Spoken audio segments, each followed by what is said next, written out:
The Ashui have a significant connection to Kukni-Alak-Kuine, the Grand Canyon, also known as Chimikianaketea, meaning where we emerge. The Zuni ancestors emerged from the Grand Canyon and resided there before beginning their search for Itiwana, the middle place, where current-day Zuni is located. Even though Zuni is over 250 miles away from the Grand Canyon, the connection to the sacred home is strong. Since settling at Itiwana, Zuni religious leaders send offerings to our ancestors within the Grand Canyon by using the Zuni River, which joins the Little Colorado River, then merges into the Colorado River that runs through the canyon.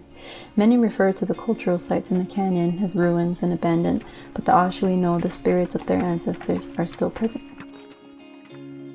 A group of youth leaders were invited to begin a journey that will connect them with their resilient ancestry. These young adults participated in educational sessions led by knowledgeable cultural advisors, where they learned about the significance of the Grand Canyon and why it is important that it remains a place that Zuni has access to. The Zuni Youth Enrichment Project aims to promote resiliency among Zuni youth so that they will grow into strong and healthy adults who are connected with Zuni traditions. It's known that getting youth outside is an effective method for social emotional learning, especially for indigenous youth at a culturally relevant site. The group that was brought together, it was very diverse in terms of where we were at in our lives. And, some of us may have stayed in Zuni after high school, maybe we went off to school at a different area. With such a diverse group, we're able to connect with other individuals in the community on different levels. The first night when we camped up at one of the campsites, I shared some information with the group and kind of got emotional. But at that point, it felt like I didn't need to talk about what had been going on before the trip. This trip really helped with my mental health a lot. I was able to talk about some things that I never really could talk about. I got really close with a lot of the people on the trip. It takes them away from their comfort zone. A lot of the real good learning happens when they're in that zone where sometimes they feel uncomfortable. I think it challenged every single person's physical, emotional, mental, spiritual health.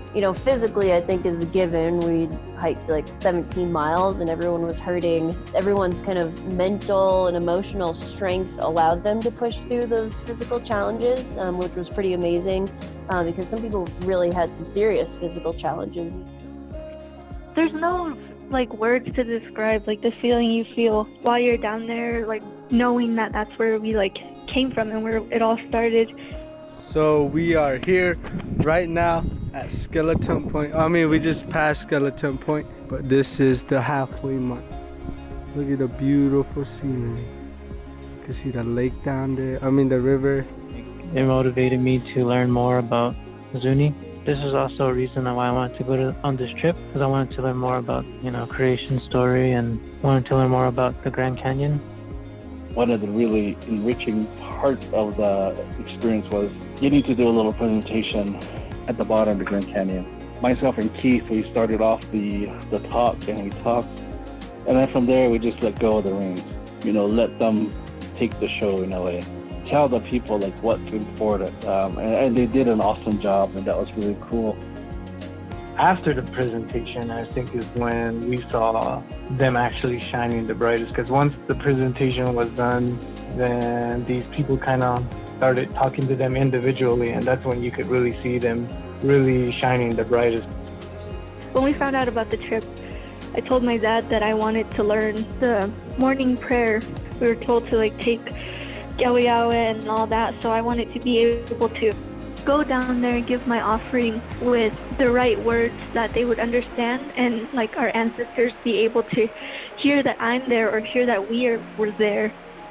I've taken a lot of people into the woods, and I've seen a lot of really good stuff happen out there, and a lot of lives get changed by it. But I've never been somewhere where people were so deeply connected and impacted by where we were like this situation was.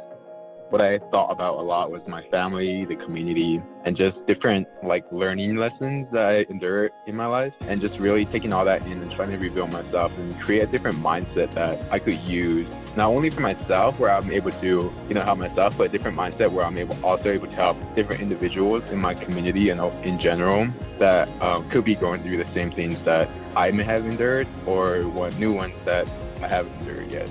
I think it literally took every single person's breath away. For me, it was really a unique experience because I get to see that on their faces. You know, like everything about them changed, something shifted. Coming back here, it made me feel more connected to our ancestors and our religion and our culture.